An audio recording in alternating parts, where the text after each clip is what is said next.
Good evening everyone and welcome to another Mech Merlin stream. As you guys can see tonight we are building the Nooir N1, a suspension mount keyboard. So welcome everyone. If you guys have not heard about the Nooir N1, it is actually pronounced Nooir. I just watched their promo materials today that they posted on YouTube, and at least the voiceover pronounced it as Nooir.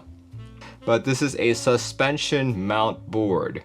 This entire block right here that you guys can see, that mainly has a series of magnets that suspends this top half in place. Whether this results in a good typing experience remains to be seen. We'll find that out today. What you see is really what was in the box. I did not get a wrist rest though. That wrist rest looks pretty neat. So yeah, looking forward to building this board for you guys tonight. I did do a bit of pre-assembly by putting on stabs already. I was in Japan in February and I went into the mechanical keyboard store that they had over there, and I found these PCB mounted stabs, the TechC V3s, that I had never tried before. But yeah, these are PCB mounted stabs, so you have to use like a little insert to hold them in place. And something interesting about them is that apparently used as is for their TechC medium switches. Let me show that really quick.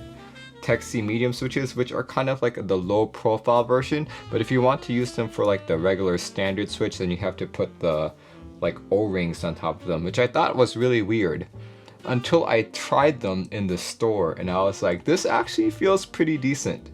For my switches, I'm using Gateron box inks. I did lube mine just to make them a little bit more silky. So we'll see how that goes. So yeah, this is the PCB. Pre-populated already with the stabilizers. You need 3 sets of 2Us and 1 set of 6.25U. I am opting to use the PE foam just because I like the sound. Yeah, this is an FR4 plate. Alright, I'm going to build this with all the foam. 83 key layout. It's not your typical number of switches on the 75% because you've got macro keys on both the left and on the right side. Switches, Gateron box inks. We'll leave these all with 205G0.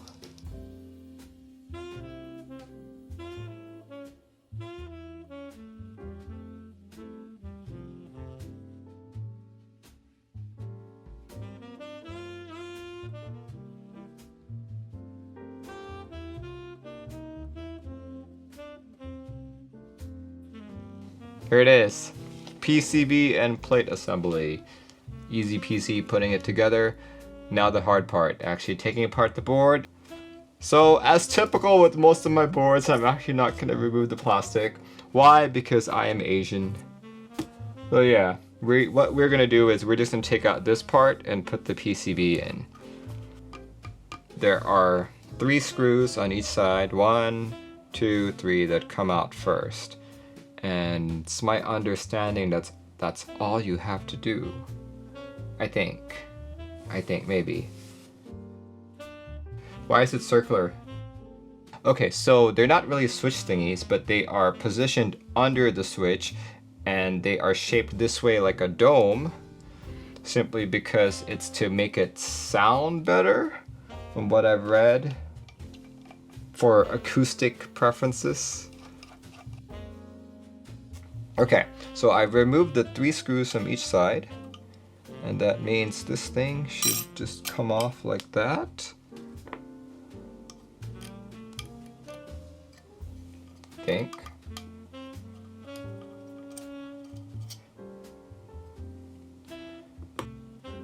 Okay, I think I have to remove the center part too. 3 screws here? Yeah, 3 screws.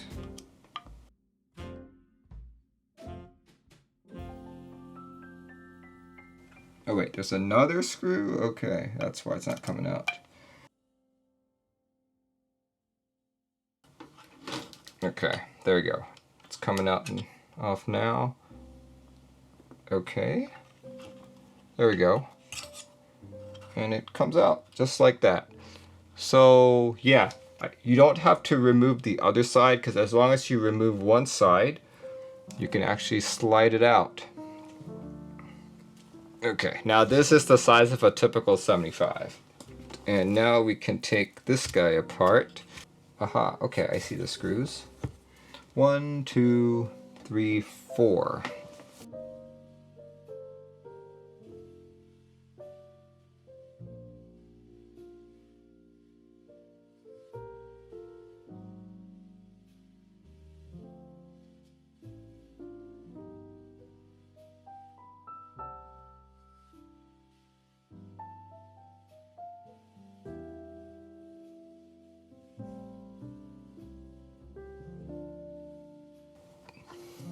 Done. Okay, that's the top half. Oh, it's a ribbon cable. Ribbon cable that connects to the PCB. And let's see. How do you mount this? That is the question that I have. How do you mount it? You just leave it in like that? Seems like that's how you would do it. Let's connect the ribbon cable, and we'll see how it goes. Like, okay. The thing about ribbon cables that always scares me is you plug it in the wrong orientation. Like, obviously it only goes in like one way, but is it this way or is it that way? We don't really know. To me, it seems like this will curl over that way, bend over, and insert into that this way. That's the way I think it's gonna go, but well, you know what? If I insert it in incorrectly, things will go up in smoke and it'll make for a very interesting stream.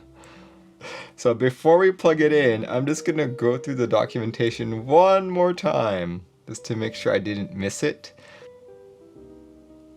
Oh, here we go. The FPC ribbon cable is not orientation sensitive. Insert the cable with the black reinforcement plate. I assume that facing up and the gold contacts facing down into the connector on the left side of the Type-C adapter board.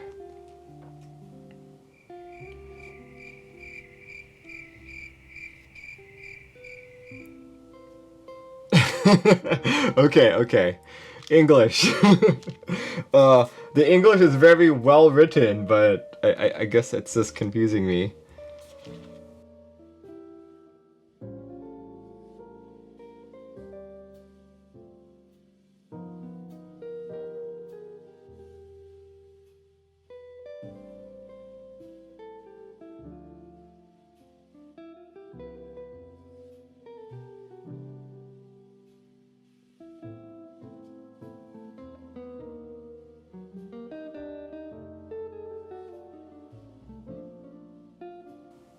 Oh, there we go. I got it.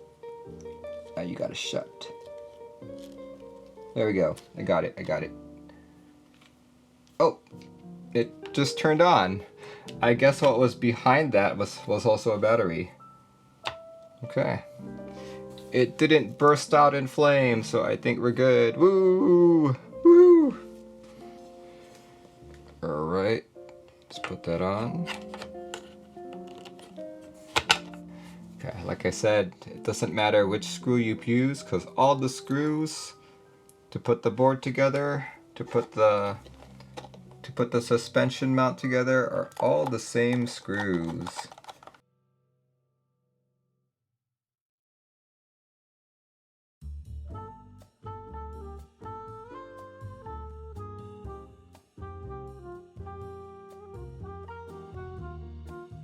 So technically, this is the board. This is all you really need. So if I were to plug this in, I could probably type on it.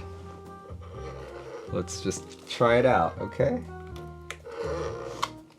Yep, my keyboard assistant popped up. Hello. It works! Alright guys. Yeah, it works, hooray! Oh, that actually feels really good to type on.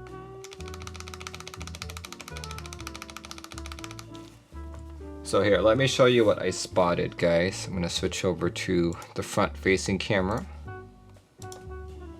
Okay. Okay, so this corner over here, you guys can see that the corner has some chipped metal, right? There's one over there, and there's one over here as well. So I doubt that this is what will happen for the production units, but it does kind of worry me that it might happen over time.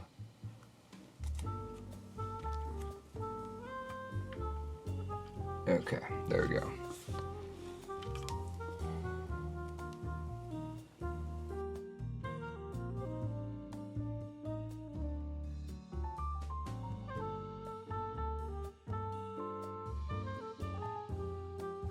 Please handle the glass with care during installation and avoid applying excessive force. It is recommended that screws just lightly touch the glass and are used solely for positional fixation to prevent glass from shattering.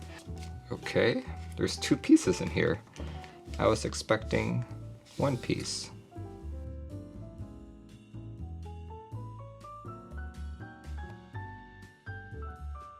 He still goes in like that.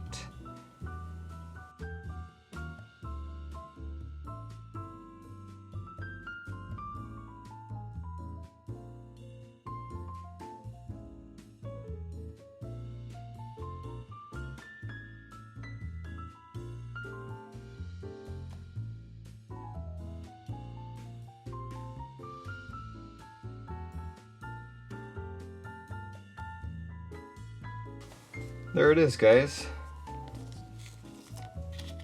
Just make sure we clean up a bit here. I think a key set that would look really well on this is anything that's white on black, or maybe actually what multi-kill switch is saying here is that it needs a clear smoky or clear keycaps. I think the clear smoky would look really well on it. But anyway, I think this is a good set too. Colorways wise. This is ePBT Baybayin. Baybayin is an ancient script for the Philippine language. It's actually not even used anymore. It's mainly for like people to study it. It's not even used.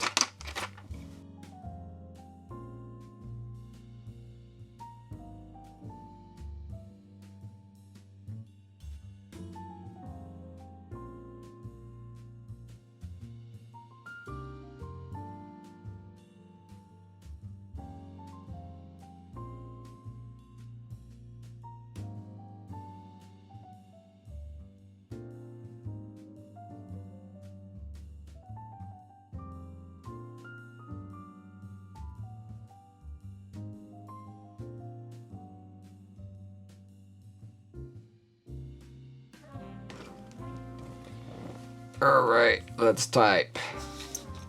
The little badge is a no, it's not. That would be really cool if it was a fingerprint scanner. But I don't think we have that support in QMK yet. Ooh. Okay, the board does feel a little high. Maybe a little too high for my comfort. Because I can feel my wrist going up like that. Okay, alright. It's just a typing test. I can live with it for now. Here we go. Let's do a quick typing test. So once again, this is with Gateron box inks, lubed with 205G0. It's got the P foam, the plate foam, and it's running Cherry Profile PBT profile, or PBT keycaps. This is specifically ePBT Baybayin, the Filipino ancient text. Here we go.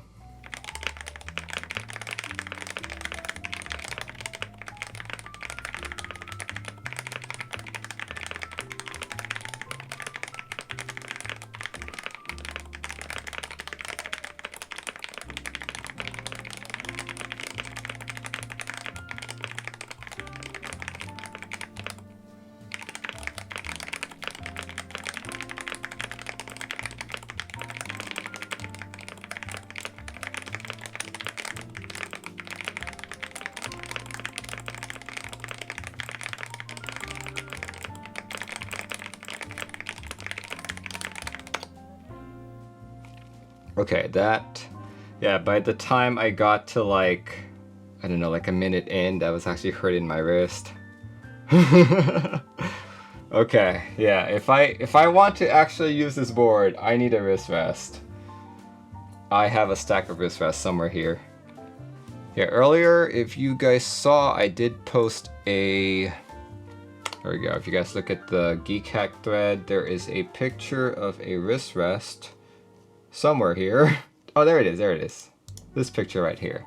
Pretty fancy wrist rest, but yeah, if you are built like me, if you're built like me and you prefer boards maximum of 9-degree typing angle, then yeah, you may want a wrist rest with this, because this was definitely hard to type on. Like, actually, it's not hard to type on, but if you're continually typing like on a typing test, it does strain you a bit. This is, you guys can see the angle of my wrist right here. This is not very comfortable for me. Not very comfortable at all. It's not as bad as the duck keyboards. You guys remember like the duck octagon, the, what else? The duck octagon, the duck eagle.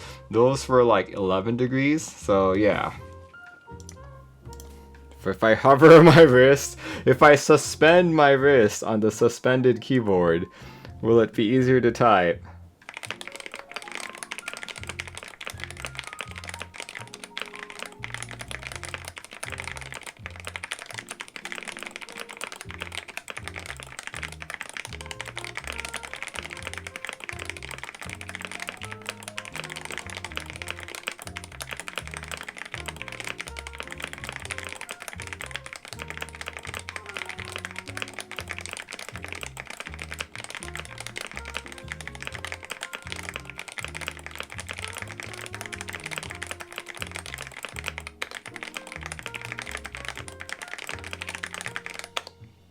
That was not as painful as typing like this with my wrist touching my desk mat. Like, this was more comfortable, but still not as comfortable if the board was lower. Yeah, that definitely helped. Yeah, but yeah, I think the board sounds really good. I like how it sounds. I like how it feels. We'll probably have to pull out a wrist rest at some point.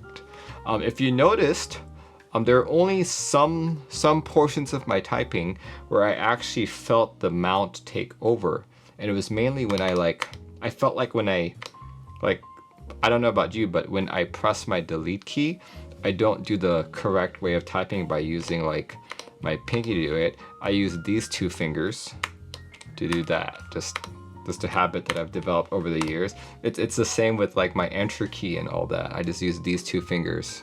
When I hit it that hard, that's the only time that I feel like the suspension take over. But if I'm just typing on the alphas, I don't really feel anything about the mount. That's not to say that it doesn't feel good. This actually feels really good, but I think that has more to do with my switch selection and the plate selection and the keycap selection. The likelihood of me using this board wirelessly is very low, which is the reason why I omitted the antenna. But on second thoughts, maybe I should have just installed it anyway. Yeah, the reason why it came with an antenna, my guess is because it's too solid a block of steel, or actually not steel, aluminum, that, you know, the Bluetooth signal can't get all the way through. So you need an antenna. Yeah, I like how this board sounds, and I really like how it feels. Just that, I don't know, this is the first instance of a suspension mount keyboard that I've ever typed on. So I don't know what to compare it with. Like, it definitely feels good, but my wrists are like also dying when I'm typing on it.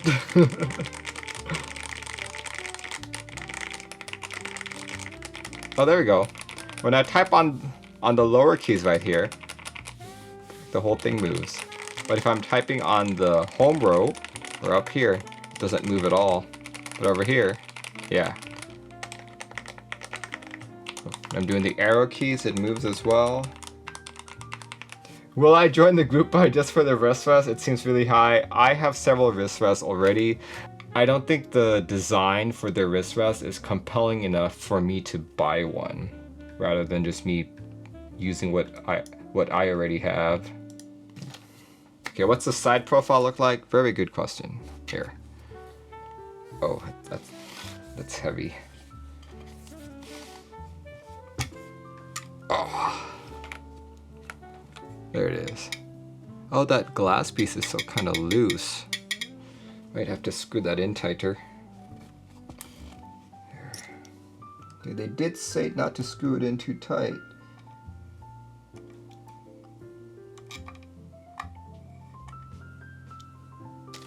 But I don't want it to shake. There we go, that's better, that's better.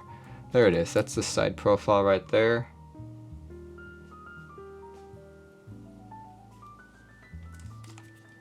I think it looks pretty good, to be honest. It says typing angle is 8 degrees, but the front height is 30 millimeters. I can type on 8 degrees. This does not feel like 8 degrees. I wonder how they're... No, 8 degrees is actually fine. 8 degrees is like within my comfort zone. Like I can, like I'm most comfortable anywhere between 6 and 9, with 8 being like the most optimal for me. I typed for like a good two years on an 11-degree angled board and I was fine. This one, I could barely finish a typing test. So, I don't know how they're calculating that number. But that front height of 30 millimeters, that is definitely high. I think the highest I go that I'm comfortable in for the front height would be like 23, 24. See, Zark says 8 degrees from front face to back face. You could start at 65 centimeters on the front and still have an 8-degree typing angle. Ah, there we go. That makes sense. So it needs a wrist rest. Yep, needs a wrist rest if you want to type comfortably. But your hands, you could be a bigger person than me, you know, right? And this might actually feel completely comfortable to you. So you do you. You do you. How heavy is it? This definitely feels like 7-8 pounds from my guesstimate. But here, let's actually go through the Geek page. But here, 4 kg to pounds. 4 kg, about 8 pounds. Okay, yeah. 8.8 pounds. Okay, I think I am done with this board. Let's see. Overall, I think it's pretty cool. It's pretty darn cool. I definitely had my doubts before building it, thinking that the suspension was kind of like, you know, just like a gimmick in sorts. But after typing on it and realizing that the suspension seems to give in the lower on the board you type, making it more comfortable, I buy it. It seems a bit over-engineered, to be honest, but I can understand why they did it this way. If you have wrist issues or you just don't prefer typing on a board this high, definitely look into getting a wrist rest, because this was very uncomfortable for me. See, Hubert says, based on all the boards you've seen and are used throughout the years, do you think something like this is going to be popular? That is a very good question. I think for the people who like the space age look, the people who really like the Space 65 or any of those futuristic looking boards, this definitely hits the nail on the head in terms of aesthetics. Suspension mount, while I think it feels good, as you guys can see, the implementation requires a very large bottom base with some crazy like mechanics on the left and right side of the board. I think it's a cool mounting system, but to introduce this in other boards might be a challenge, unless they manage to make it smaller. But I guess if you make it smaller, the machining of the parts gets harder at the same time. Will it be popular? I'm gonna say no. Yeah, I think for the most part, people will still prefer your typical gasket mount, leaf mount, you know, whatever mount out there that's a lot easier to manufacture. This just looks, this is cool and over-engineered and feels good. It does feel good, but yeah, too much work. Too much work. Other than that, you guys will probably see this on my board for the next couple streams while I play around with it. I may decide to put in the antenna just to see how this really works, because I'm curious. This board is just so unique. definitely tune in. I will be getting a couple more boards in the near future. Let's see, the next one on my list is the upcoming, well, let's just say it's to not spoil the surprise. It will be a board from Canon Keys, and I will leave it at that. But alright everyone, hope you have a good rest of your Tuesday or Wednesday morning, and I will see you when I see you. Hope you have a great rest of the week. Good night, good morning, good afternoon, wherever you are. Bye everyone.